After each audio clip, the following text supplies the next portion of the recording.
വിശുദ്ധ Thomas Aquinas ഒരിക്കൽ പറയുകയുണ്ടായി, എല്ലാ അപ്പങ്ങളും നമ്മൾ ഭക്ഷിക്കുമ്പോൾ അവ നമ്മുടെ ശരീരത്തിൻ്റെ ഭാഗമാവുകയാണ്. എന്നാൽ ഈശോയുടെ ശരീരമാകുന്ന അപ്പം നമ്മൾ ഭക്ഷിക്കുമ്പോൾ നമ്മൾ അവൻ്റെ ശരീരത്തിൻ്റെ ഭാഗമായി തീരുകയാണ്.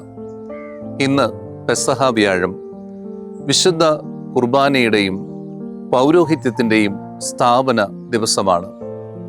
തൻ്റെ പെസഹായിൽ തൻ്റെ ശിഷ്യർക്ക് മുമ്പിൽ ഈശോ തൻ്റെ മരണത്തെ വെളിപ്പെടുത്തുകയായിരുന്നു. എന്നാൽ ആ ഒരു കർമ്മത്തിന് തൊട്ടു മുമ്പ് മനോഹരമായ മറ്റൊരു കർമ്മം ഈശോ ചെയ്യുന്നുണ്ട്. ഈശോ ശിഷ്യന്മാരുടെ പാദം കഴുകി. പാദം കഴുകലാണ് വിശുദ്ധ കുർബാന യോഗ്യതയോടുകൂടെ അർപ്പിക്കുവാനുള്ള ഒരുക്കം എന്ന് പറയുന്നത്.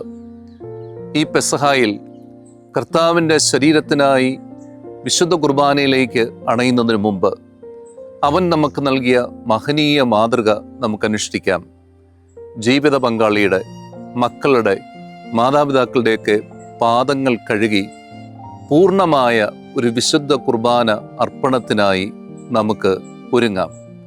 പെസഹായിലൂടെ അവൻ നമുക്ക് നൽകിയത് ജീവിതത്തിൽ വീണ്ടും മറ്റുള്ളവർക്കായി പകർന്നുകൊടുത്ത് നമ്മുടെ ശരീരങ്ങളെ മറ്റുള്ളവർക്കായി മുറിച്ചു കൊടുത്തുകൊണ്ട് വിശുദ്ധ കുർബാനയാകുവാനുള്ള വിളിയെ നന്ദിയോടെ നമുക്ക് അനുസ്മരിക്കാം.